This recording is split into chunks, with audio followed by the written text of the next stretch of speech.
Good evening, everyone. I'm Zareen and I'll be your moderator for today. So, welcome to the second installment of our 6-week masterclass where you will learn about cryptocurrency, blockchain, NFTs, trading, and more. So, today, I'm sure you guys have heard about our speaker. Nakita ko yung hype sa comment section. And I'm sure na you've seen him on YouTube, TikTok, Facebook, and have probably watched his content. So, I'm very excited to introduce Marvin Germo. Everybody, please give him a warm welcome. Mag-hello kayo dyan. Good evening. So, he's a 15-year financial investor and sobrang laki ng knowledge base niya. And he will definitely have a lot of perspectives to bring us all today, especially on DeFi and the Metaverse. So, hi Marvin, thank you so much for taking the time to speak with us today. How are you doing naman? Hi, thank you, thank you. It's always an honor to be able to speak wi- in any event or platform that Binance is doing. So yeah, whatever I can do also to share and also impart information. It's always an honor to be part of this. And yeah, thank you so much for having me. I'm good naman. I'm okay. It's raining here in Metro Manila, so it's a bit cooler. It's a bit cooler now. Yeah, that's great. I'm super excited also. And sana to our audience today, you guys keep warm at kumain na kayo ng dinner. Siyempre, i-ready nyo rin yung notes nyo and make sure you guys pay attention dahil may giveaway tayo sa end ng ating session where you guys can get a chance to win BUSD. So I'm sure na ready na kayo. I'm sure you have your notes ready and we have to proceed to our DeFi and Metaverse talk. So let's get straight to it. So yeah, I'm going to remove myself. Okay. Yeah. Can you load also my slides as well? So there. Okay. So yeah. Thank you so much to Binance for making this possible. And this is so fascinating for the very fact that I'm a big fan of CZ, and one of CZ's biggest pushes is to onboard the next billion users into crypto. And I know the Philippines is one of the biggest hotspots into crypto. That out of 100 million in population, more than 100 plus million, we have one of the, I guess, largest active wallets. Of course, that's also contributed to Axie Infinity. But um, I had the chance to be in the Binance Blockchain Week last March, and every time I get to meet people from different parts of the world, whenever they find out that I'm from the Philippines, they get so excited for the very fact that they know that there's a lot of development that's happening in our region of the world. So if of course, pag nakatira ka sa Pilipinas, parang nakita mo lang yung nangyayari with people around you. But I just want to say this from a outsider's perspective. There's a large spotlight in the Philippines brought about by everything that has happened, from Axie to Play to Earn, and the mass adoption that's actually going on right now. But with that also, and I applaud seminars and webinars like this for the very reason that it educates people. Crypto is so early, crypto is so new. Because it's so early and it's so new, there are scams, there are people, there are bad characters, there's a lot of uncertainty. There's a lot of things also that could cause people to be scared. And the best weapon against that is information, data, and coming in knowing what you're getting into. And sessions like this, from the first speaker to the next sessions that you will have, I think are relevant because it gives people the ability to be able to learn. It gives people the ability to be able to process information on their own. And I want to say this, that no matter how much gets talked about here by myself or the other speakers, never ever make a decision just because it's talked about here. The greatest thing that will help you in the world of investing is you come in with conviction. You come in knowing what you're getting into. You come in that alam mo yung pinapasok mo, because uh, since crypto is so new, since there's a lot of volatility, whenever times get shaky, especially you've seen in the past few weeks, and it's not just the crypto market, no, it's also Philippine stocks, US stocks, that there's been a lot of downward moves. It's knowing what you're getting into that will cause you not to act emotionally, and cause you also not to be scared. Because at the end of the day, when you act based on your emotions, when you act based on either fear or greed, that's when also losses will happen. And I'm not saying that if you study, you won't have any losses, because risk and losing also is part of any investment, no matter what asset class you're getting into. But somehow it's better if you come in knowing that these are the things that could possibly happen. This is the pros and these are the cons into all of this. And I just really hope that you learn. There's no other, I don't have any other agenda over the next few minutes here, but to give as much value to you guys as possible, that you come out here knowing more, you come out here with wisdom and information to make the right decisions with your investing. So what they did though, this is a Binance Academy course. This is their module, their slides, their programs. But I was assigned to talk about DeFi and the Metaverse. So this is as I was browsing through the entire topic and the what they wanted me to share. I hope that if you don't have any experience in the particular topics that we will have, it gives you an overview. But given the time that we have, also, it's like we're talking a broad range of topics and it's giving you basic information into all of them. So my suggestion into all of this also is two things. Number one, after this, research pa kayo, Google after. Binance Academy has more articles about this. So take the time to read. Then number two, once naintindihan nyo na siya, then you start executing. You start at least putting in, buying in small amount already uh, na nato-tolerate nyo. Something that you can understand, something that is pagdating na above and beyond your savings, something that if markets get shaky, hindi kayo kakabahan kasi sobrang pera yung linagay nyo. Okay, so there. And since this is a Binance event, they have the disclaimers here with risks attached to investing in the entire cryptocurrency market space, that there are attached risks whenever you invest. And this entire session is for educational purposes.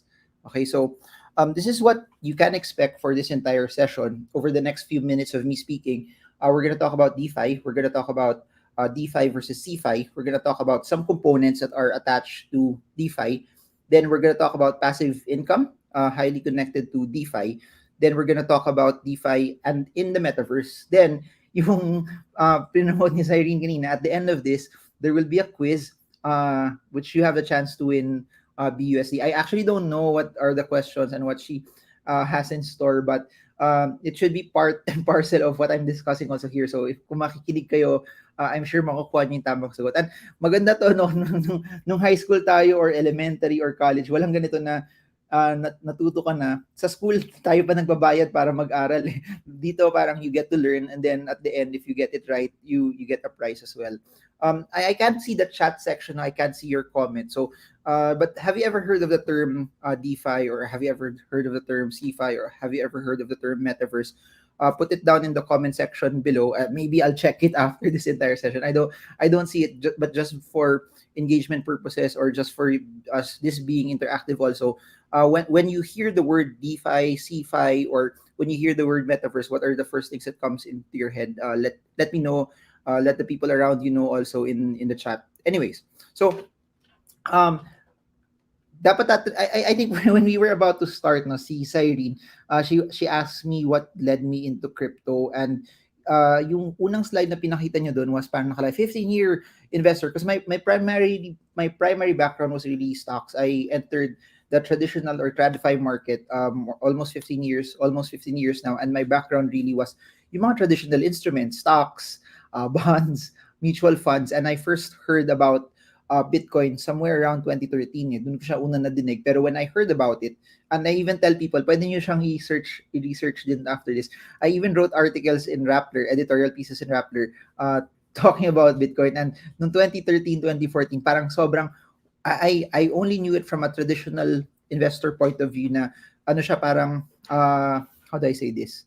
Na you would hear it na parang it's a bubble, it's used for black market illicit activities, it's something na magze-zero yan later on. So when people would ask me about it, I would say sound principles naman na totoo, na pag mag-invest kayo dyan, ingat kayo kasi ano yan, yung market, it moves up by buyers and sellers. When more buyers come in, the prices go up. When more sellers come in, the prices go down. And if we don't know what the value of it is when people start selling, it might go down and you might get hit in a crash. And I would tell a lot of people that I was very, very cautious in 2013, 2014 about it. So, and it just led me to na parang yung context ko nun, kasi I realized was out of me not really studying it more.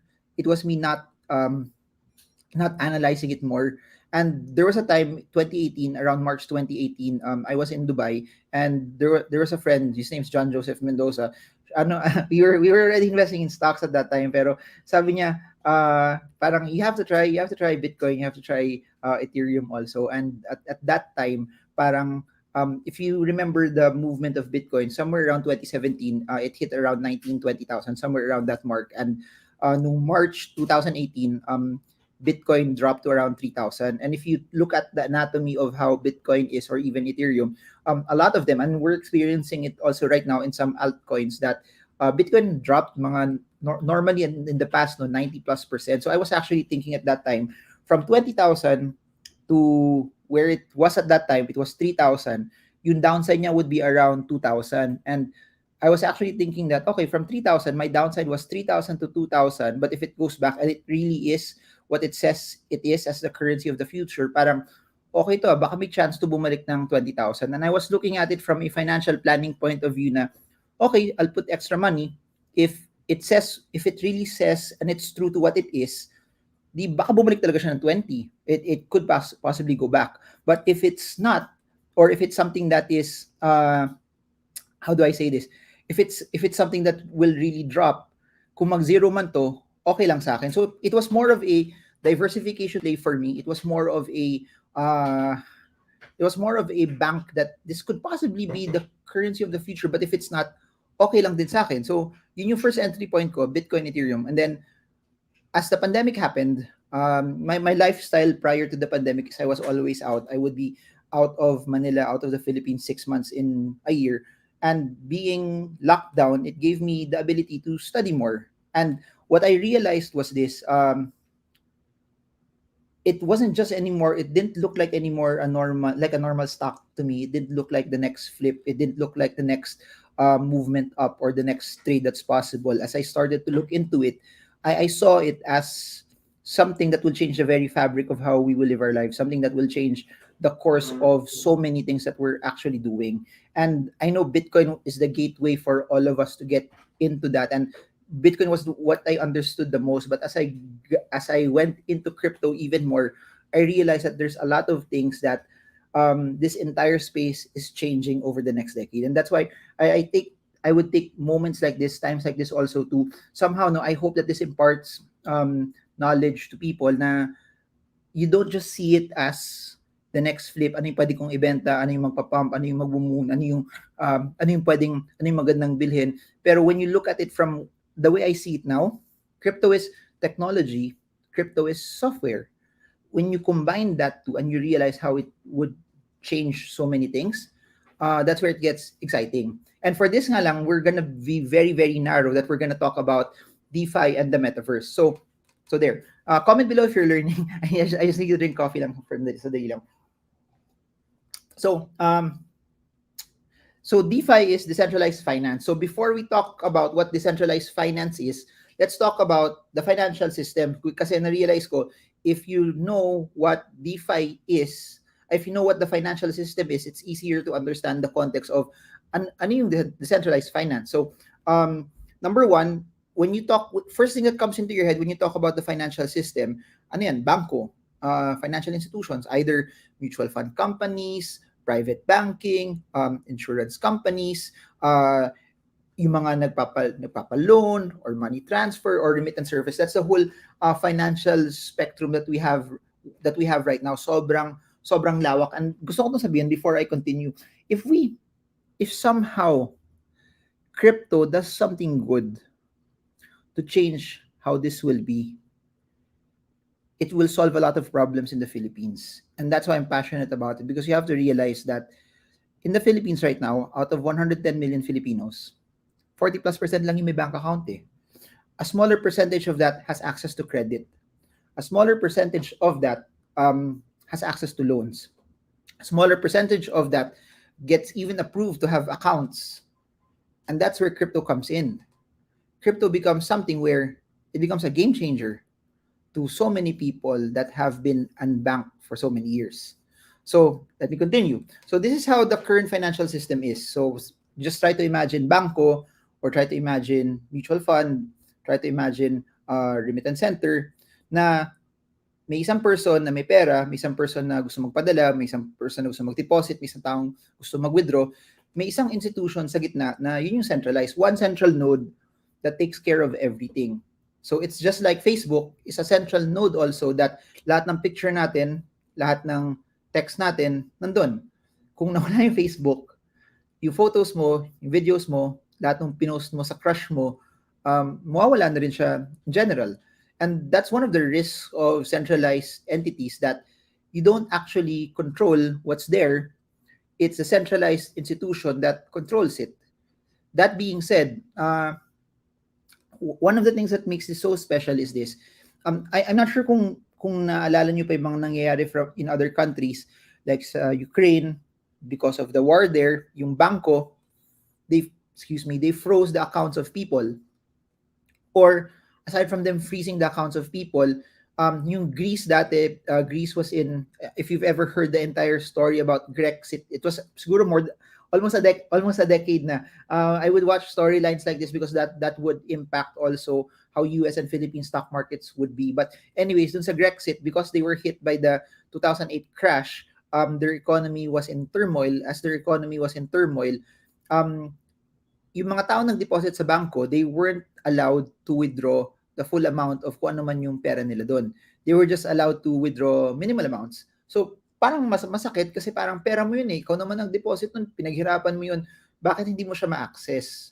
So, those are the things no that people need to realize na parang pain points also sa current system natin na centralized. Pag sinabi nung centralized authority na ito yung mangyayari, wala kang mangyayari. Or like the US government na, okay, mag-print lang tayo ng dollars, mag-print lang sila ng dollars. So there.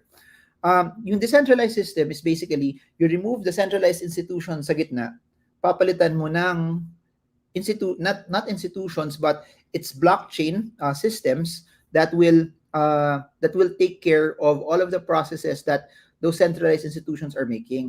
That's why when I say that crypto will revolutionize everything that we're seeing, because think about someone doing yung ginagawa ng bangko pero wala ng bangko, blockchain na lahat. Someone na nagpapautang pero instead na pupunta ka sa bangko, the blockchain can actually do it and process all of those transactions also. And I just want to say this, imagine yung impact nun, imagine how impactful that would be for the very reason that kung wala ng bangko, imagine the overhead na masasave ng mga tao na wala ng ATM machine, wala ng ganong kadaming staff, wala ng ganong kadaming branches na kailangan i-maintain. Imagine the savings in terms of cost na nandun. And that's why I'm a big proponent of this, because I know that this will make things more efficient for all of us. So yun lang kailangan isipin, na a decentralized system or a DeFi is basically tinanggal mo yung centralized institution, na pinalitan mo ng isang institution na iba-ibang nodes, parang katulad sa Bitcoin. It's the miners that are validating the transactions for Bitcoin. That's why even if China tries to ban Bitcoin every year, China has been banning Bitcoin every year for the past years, and they can never do it because the only way for them to shut down Bitcoin is they have to shut down the internet. And that's what we're actually seeing also here. When something is decentralized, it's something that will be relatively hard to close. So there. I hope you're learning. I can't see your comments, but I hope you are. So basically, DeFi is this: financial services with no central authority, an ecosystem of financial applications that's built on top of a blockchain, or they call it decentralized apps or DApps. Then open source, permissionless, transparent financial service ecosystem that's available to everyone. Please do note this, that yun yung isa sa kagandahan sa blockchain. Since it's in the blockchain, everyone can see all of the transactions that are there. It's transparent, and since it's in the blockchain, it's immutable. You cannot change whatever transaction that's there already. Hindi mo pwedeng patungan yung past na nangyari. So that's what's nice, because you don't have to trust. Yung interesting kasi sa bangko is you have to trust na, for example, maglo-loan ka sa paborito mong bangko. Alam mo, dahil yun yung paborito mong bangko, isa sa pinakamalaking bangko sa Pilipinas, that pag nabayaran mong loan mo, yung bahay na binili mo, ililipat talaga nila yung pangalan nun, ng titulo sa'yo. Kasi, or makukuha mo talaga yung titulo kasi you trust the bank that they will actually do it eh. Diba? Parang gano'n naman. No one thinks na pag nag-loan ako sa bangko ko, na walang kinakabahan na baka pag binayaran ako, hindi nila ibigay yung titulo sa akin. It doesn't happen eh, kasi we trust the banking institution eh. Sa DeFi, you don't have to actually trust yung kabilang party, but you just have to trust the blockchain. You just have to trust the contract. You just have to trust that because it's transparent. You know that everything will be done in an above board manner. So there. Anyways, so nasa ninth slide pa lang ako. Medyo madami tong slides na to. We have 25 minutes left. So, these are some of the components that Binance asked me to talk about. So, the decentralized infrastructure, stablecoins, decentralized exchanges, lending and borrowing, insurance, and margins. And margin. Kung hindi ko man to ma-discuss lahat or kung kinulang man sa time, I just want to say this to all of you. Lahat ng ginagawa ng traditional financial institutions that we see that's happening right now, that's what DeFi is trying to disrupt. They're trying to do it also, but in a way that's not centralized. In a way that people can actually do it na yung blockchain na nagva-validate sa kanya. Okay, so let's start.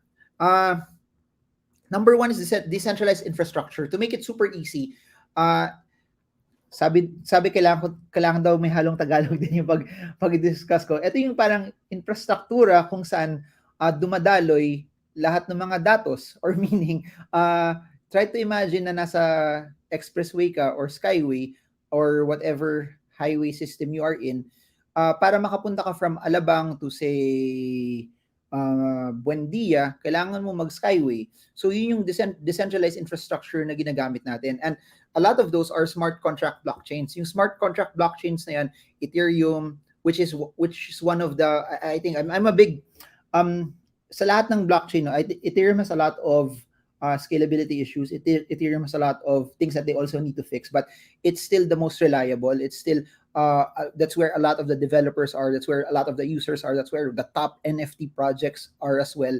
And it has proven itself time and time again to be the go-to blockchain. I'm not saying that there won't be others that have better facets than it, but because meron din siyang pagkukulang, doon naglabasan yung iba-ibang mga extra pa na highway. Na, for example, kung gusto mong pumunta nga ng Buendia, or sabihin natin gusto mong pumunta ng, so sorry sa mga hindi taga Manila, no, pero kung taga Alabang ka, gusto mong pumunta say sa Quezon City, madaming routes eh. Pwede kang mag-skyway, dire-diretso na yon, dire-diretso hanggang pinakadulo, Quezon City na yon, or pwede kang duman sa baba, and then pwede kang mag C5, and then pwede kang mag-EDSA all the way to Quezon City, or pwede kang dumaan ng there are other routes for you to go to your destination. Yun yung other blockchains. And yung ibang blockchains na may iba-iba siyang facets na pwedeng gawin also. Na probably baka mas mabilis sila sa Ethereum. Probably hindi sila kasing gastos ng Ethereum. The costs that they have aren't as expensive to be able to make a transaction. Or probably mas centralized sila in nature also. Which is also may negative aspect din nun kung ma-centralize. So, yung mga Ethereum killers na yun, you have BNB Chain is one of them. Then you have Solana, you have AVAX, you have FTM, you have Polkadot, you have Cardano, you have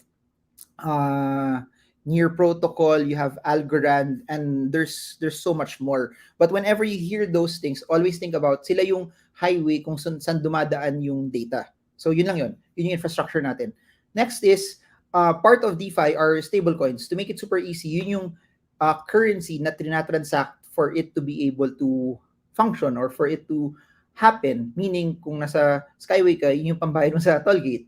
Yun yung tinatanggap na currency para mangyari yun. And to make it super simple, stablecoins are pegged, especially the ones that have collateral, are pegged 1:1 with whatever currency that they are trying to mimic. Pwedeng US dollar, pwedeng British pound, pwedeng Australian dollar, pwedeng for whatever currency that's out there. So yung pinaka-goal nun is if Bitcoin drops or Ethereum drops or Bitcoin pumps or Ethereum pumps, yung presyo ng stablecoin should be 1:1. So meaning if you want to protect yourself also from volatility, stablecoins are a good way for people to be able to park whatever assets they have and not be hit by the volatility that's there. Especially, for example, if the market is toppish and then tingin mo is way too expensive already or you don't want to buy anything yet, stablecoins are a good way for people to put it. When I started out, wala pa stablecoin, and whatever coin that you are in, pag gusto mong lumipat,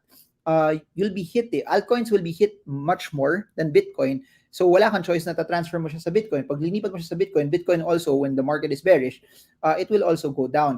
And the only way for people to get protected from that before was they have to bring it back to fiat. So yung pinaka-merit ng stablecoin is hindi mo na kailangan bumalik sa fiat, pero meron kang something na that mimics fiat, that mimics the dollar in a way that protects you from volatility. So yun lang.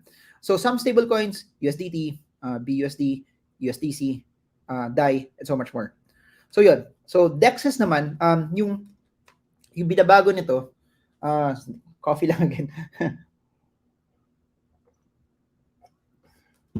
DEXs naman, yung binabago nito basically is this. Isipin nyo yung mga stockbrokers or forex brokers or derivative exchanges or mga CFD exchanges.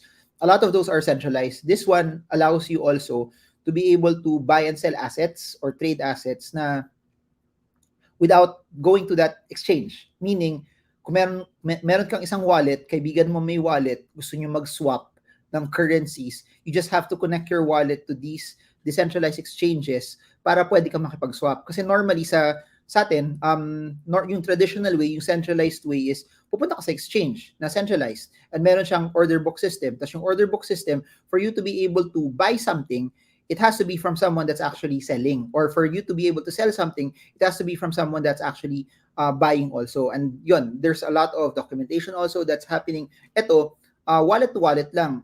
Your wallet connects to the DEX or the decentralized exchange.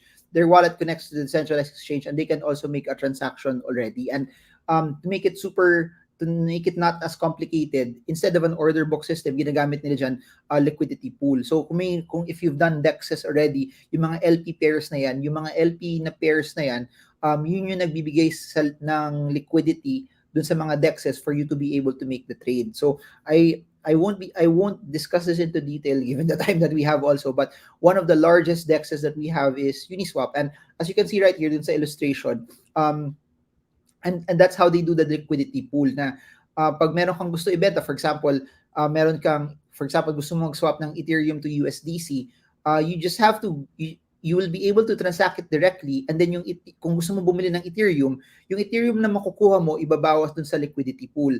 Tapos yung USDC naman na binenta mo, pupunta siya dun sa liquidity pool. So nangyayari dun, nagkakaroon ng imbalance. But yun, it's for another topic altogether, how they balance it out and how they incentivize people to be able to maintain the balance. Pero what I want you to get is sa decentralized exchanges, it's not using an order book system. Sa decentralized exchanges, it's using a liquidity pool. Sa decentralized exchanges, it's easy for you to be able to connect wallet to wallet for you to be able to make a transaction.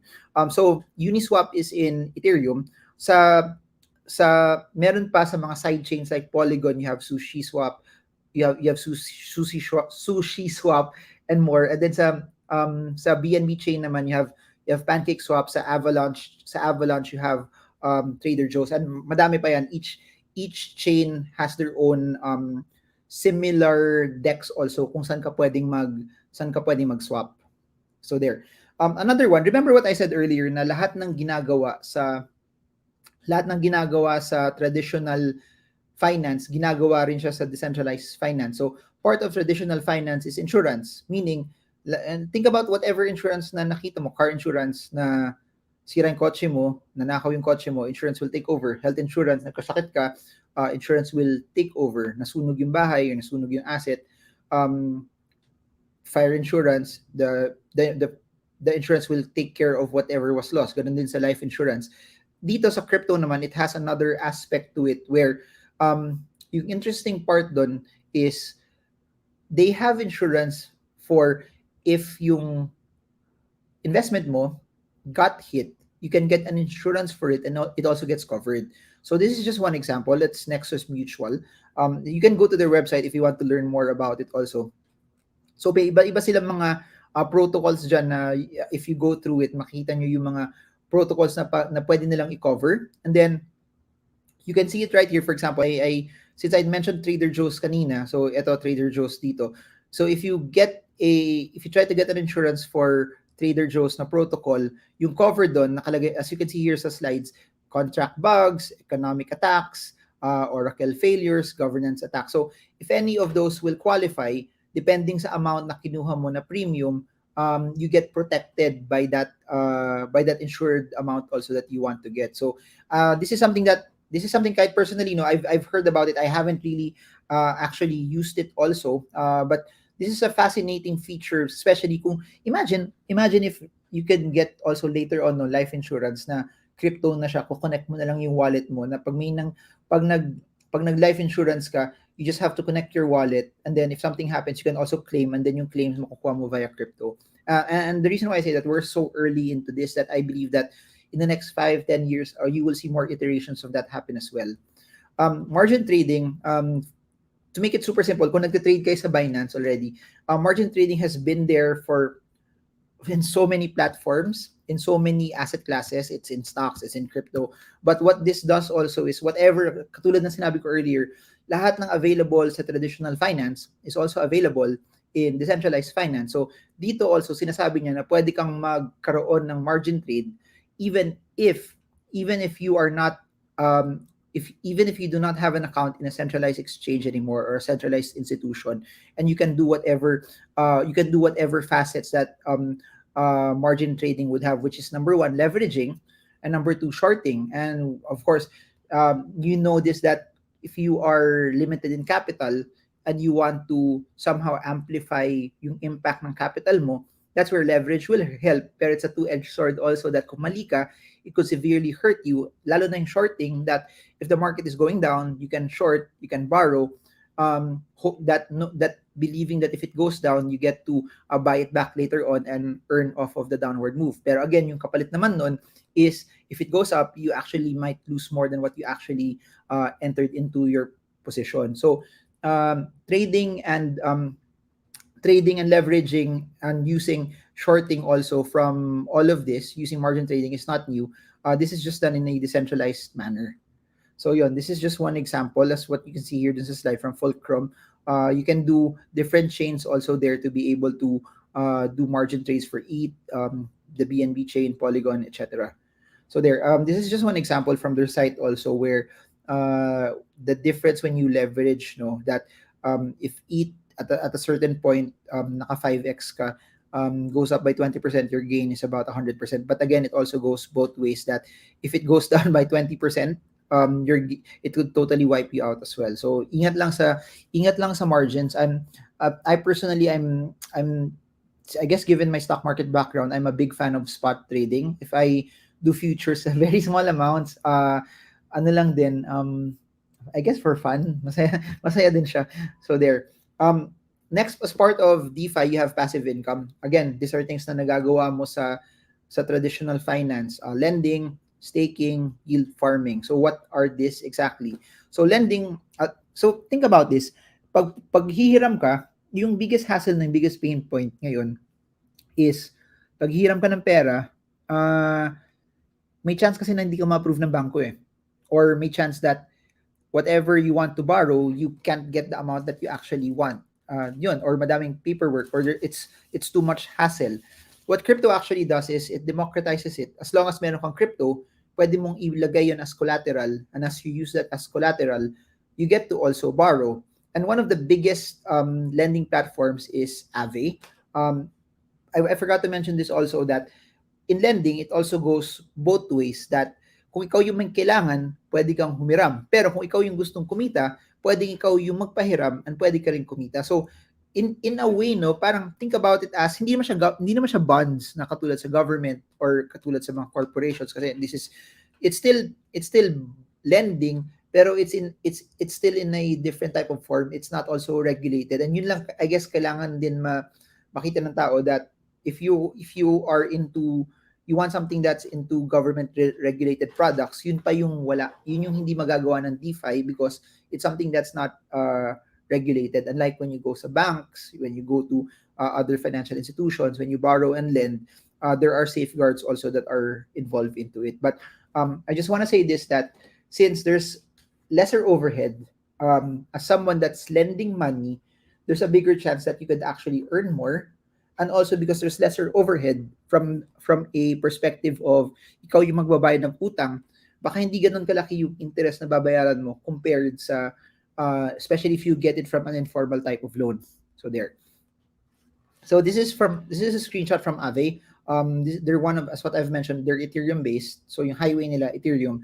It's Aave is a DApp that's built on top of Ethereum, and yun, you can borrow, and then nakasulat naman dito lahat ng mga assets that could be borrowed, and then lahat ng mga assets also that kung gusto mong ikaw yung magpahiram, yun yung possible rates na pwede mong makuha. And people don't realize how game changing this is. Kung gusto mo mag-loan sa bangko, kahit gusto mo mag-loan, pag Sabado ng 10 p.m., hindi mo siya pwede gawin eh. Pero, dahil crypto, 24/7, if you need to take a loan at 11 p.m. on a Saturday night, you get to do it. And that alone, in my opinion, is something that's game-changing. That alone allows you already to do something that hindi nagagawa ng traditional markets. So there, mentioned this. Some of the DeFi lending protocols, you have Maker, you have Blocknomi. Part of that also is you have DeFi staking. DeFi staking naman is for those also who want to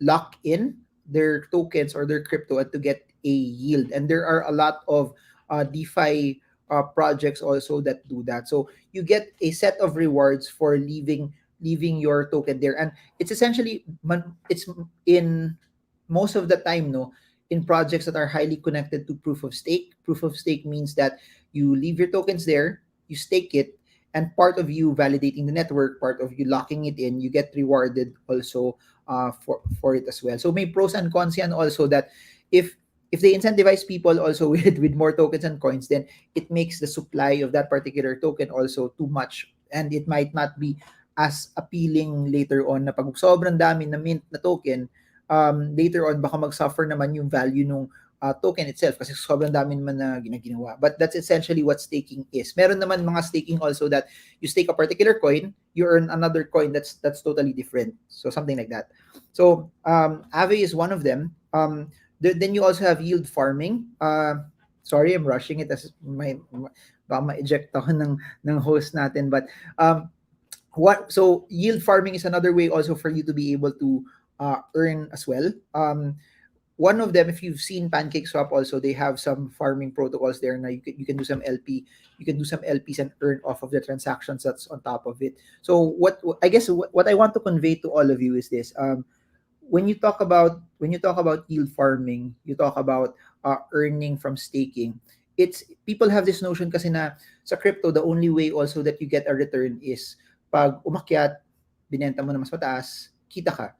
Pag binili mo na mababa, sobrang baba, na-crash yung market, and then later on it starts to move up, you benefit from that.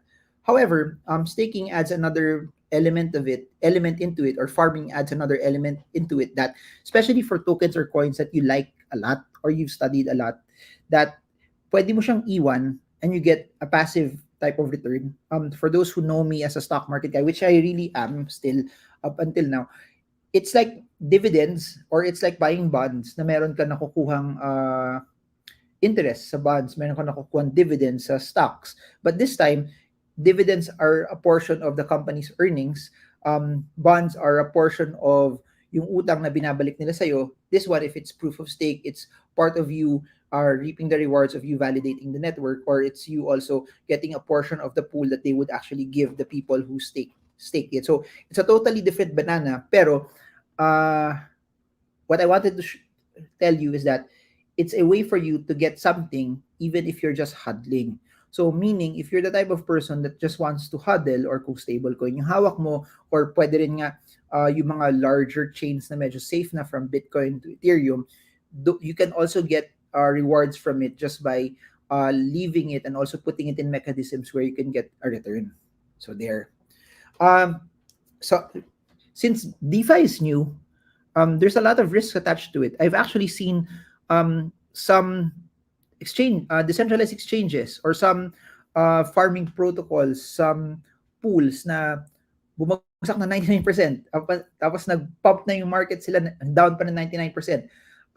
Please do note that it's almost similar to whatever tech companies that are there, that in good times, lahat nag-aakyatan, lahat gusto maglagay ng pera doon, but in bad times, not everyone will recover. And I've actually seen a lot of lahat ng mga may pagkain, tas swap nasa dulo, when they started to move up mid last year, a lot of them have not gone up this year or have not gone back up also. Even for other chains, I've seen a lot of them push up, nag-dry yung liquidity pool, they're all down, and up until now, they haven't really gone back up. So please do note that there are still a lot of risks attached to it, and it's so important that even if you study it, you can still be hit uh, by by certain movements sa crypto market. So very very important lang na bukod sa aralin, never ever wag masilaw sa pwedeng kitain.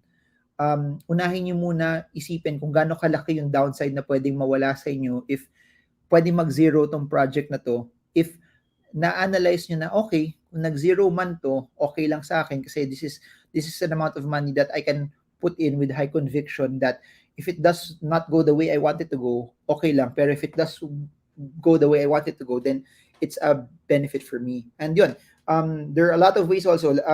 I'm running through this, pero impermanent loss, pwede rin yun kasi meron kang liquidity pair, one pair shoots up, the other token in that particular pair may iwan, and because may iwan siya, it will try to buy more para balansehin yung LP, and you essentially, instead of earning more, baka mamaya you halos pareho lang siya pag nag-hodl ka, hindi ka nag LP or liquidity pool versus baka mas malaki pa, baka hindi ka pa kumita also if one pair pushes up a lot or one pair drops a lot also, tapos kung stable coin pa yung kakabit niya.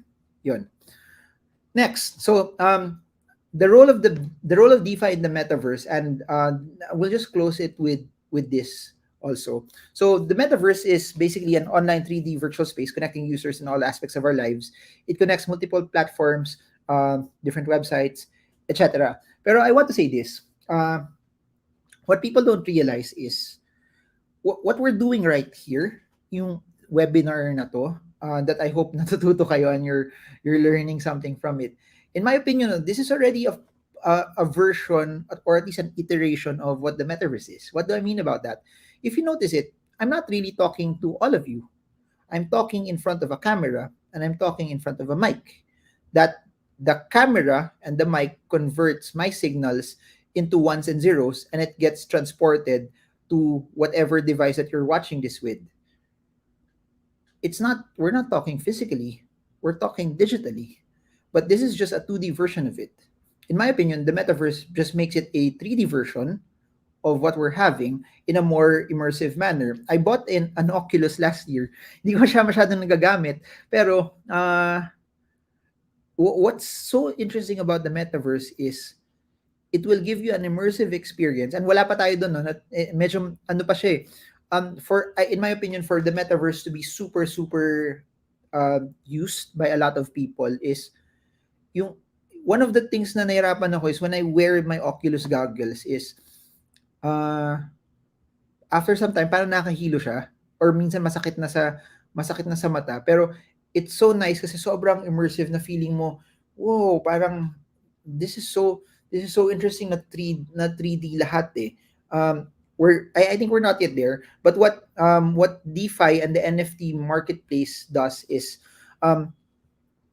since it's decentralized, for example, Sandbox, if you see the picture here, kasama ko si Sebastian, the co-founder of Sandbox, met him in Dubai from the Binance blockchain conference.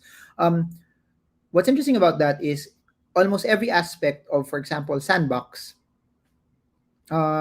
is an NFT that you own, that you can store in your wallet, from things that are being built there, to weapons, to land, to the voxel art that's there, to even clothes, to even shoes, to whatever items that's there. And meron pa, there's even an NFT that I have that keeps airdropping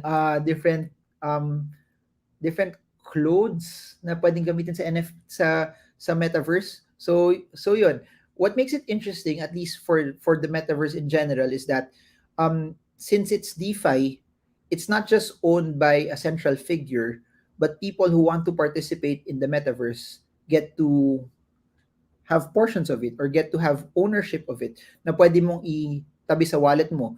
Please do remember, for Sandbox, a lot of the items there are NFTs that you can store in your wallet, or pwede mong ipamana sa apo mo, or pwede mong iregalo sa crush mo, or pwede mong ibenta also later on kung ayaw mo na siya, or pwede mong to just store it and just keep it and just watch it. And there's a lot of talk about even play to earn games that are connected to the metaverse. But what people don't realize how big of a game changer is this, that dati, especially medyo matanda na ako, I'm 38 years old, I'm turning 39 this year, but nung time namin, yung mga games namin, hindi ko alam kung naabutan nyo to, parang mga cartridge pa siya.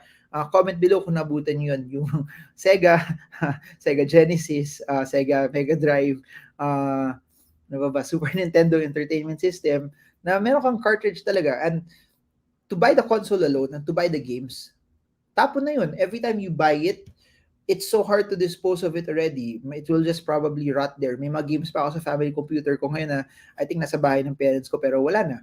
Unlike this one, kung gusto mo siyang ibenta, since it's digital, hindi mo na kailangan ilako, hindi mo na kailangan i-ship.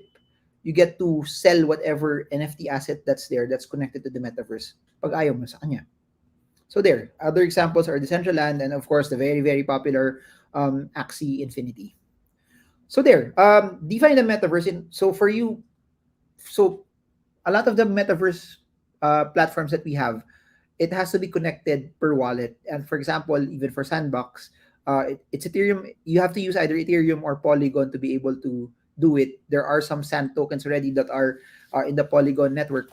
Sorry, I didn't talk about this, but Polygon is a layer 2 scaling solution that's built on top of Ethereum, where it allows you to be able to transact na halos katulad ng Ethereum, but with cheaper gas fees. But of course, I think yung pinaka-knock sa kanya minsan yung transactions take too long also. But for Sandbox yon, the land and some of the assets are in Ethereum, pero the tokens also, they already have Sand tokens that are in the Polygon network. So all of those can be stored in your wallet. Then you just connect to the metaverses, and whatever ownership that you have those NFTs mo, you can easily see it dun sa platform nila.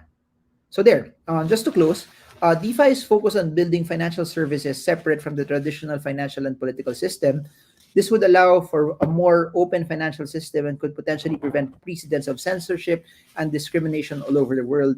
If successful, DeFi will take the power from large centralized organizations and put it in the hands of open source community and the individual. And I think that's what's nice about it, na suddenly also as a investor, you get to have ownership of the assets that you actually like, and you get to store it also. And I think that's one of the merits na hindi masyado na pag-uusapan, na pag DeFi, pag nasa wallet mo na yung crypto mo, it's yours already. Pag nasa wallet mo na yung NFT mo, it's yours already. It can't be shut down. It can't be taken from you.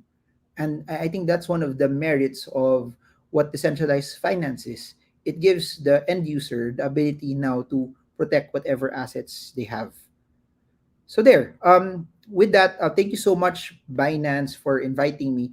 They added this. If you guys want also, they have a promo. Just put PH10 BTC or PH10 BUSD, and then you have a welcome gift from Binance. I actually don't know what the welcome gift is, but it's there for you guys. So there, I hope you guys learned a lot, and I hope that this was something that was insightful to everyone who invited me here from Binance. Thank you so much. It's always an honor and a pleasure to be part of this. So I'll hand this back over to our very, very delightful host to continue the conversation. And I think may quiz kayo if you want to get more BUSD as well. So there. Thank you so much, everyone. Yeah, thank you so much, Marvin. Personally, I think my favorite part was when you said that crypto is technology, it's software. So when you realize how it will change so many things, I think that's where it will get exciting. So I think a lot our viewers, sobrang dami nilang natutunan. Actually, may nag-comment dito si Sir Arnold Gomez. Sabi niya, I came for silver, but I got gold. So I hope everyone was able to learn today. And for our quiz, here is our link. Sending sa comments.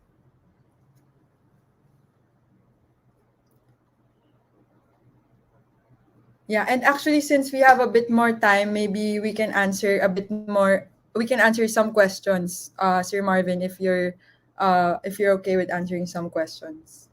Okay, sure. Yeah, no problem, no problem. Basta para sa inyo, okay lang. Tsaka gusto ko Yun. batiin si Drew. Hello to you. Yeah, so Drew, if nanonood ka, shoutout ka ni Sir Marvin. Okay, so we have one question from Miss Jonna Bustillo. Ano raw mas maganda, centralized exchange or decentralized exchange? I think the main question here also is kung ano yung difference nila. So, yung term kasi na maganda, subjective yan eh. Parang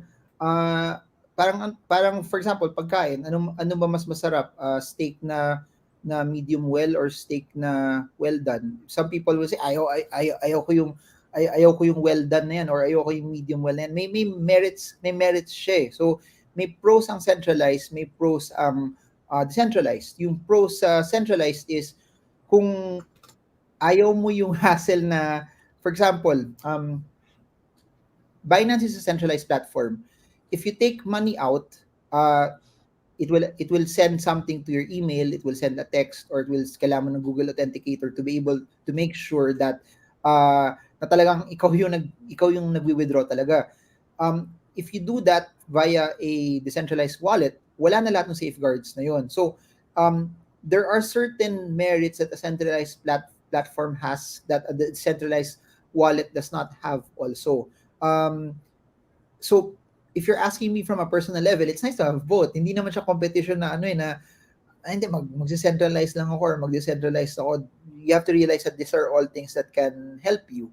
And ano siya, fiat on-ramp, for example, when I say fiat, for those that are watching this na hindi nag-crypto, if you want to swap whatever currency that you have, peso, dollar, euro, krona, or whatever, mas practical sa centralized exchange kasi madali, pwede ka mag P2P or pwede ka mag credit card diretso and the rates are relatively better also.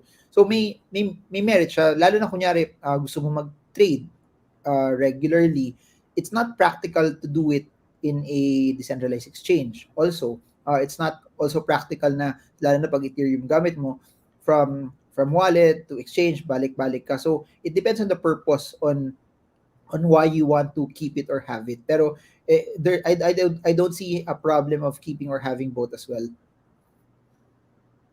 Yeah, so I understand that it really depends on what you need. So I think main takeaway here also is to really do your own research. And to everyone watching, you guys can start researching or understanding more about DeFi when you research in Binance Academy and of course watch Marvin's YouTube videos. No, so these are our giveaway winners.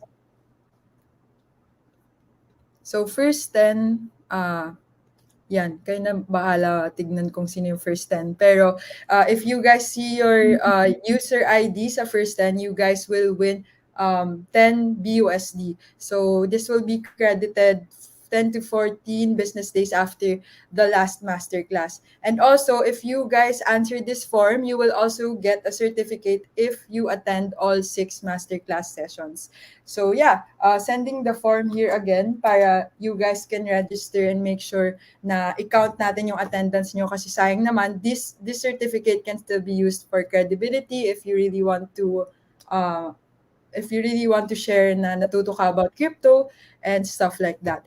And then, syempre, if you guys didn't win, sana wag kayo ma-disappoint kasi next week, we have a session on cryptocurrency, different types of cryptocurrency naman with Rafael Bustamante also at 8 p.m. on Binance Filipino, Facebook, and YouTube.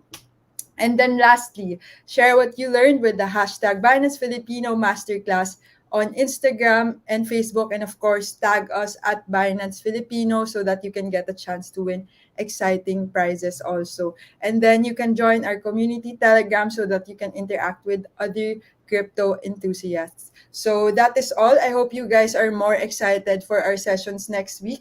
See you on Tuesday. And again, thank you so much, Marvin. Super insightful talk. Have a great night, everyone. Thank you. Bye-bye.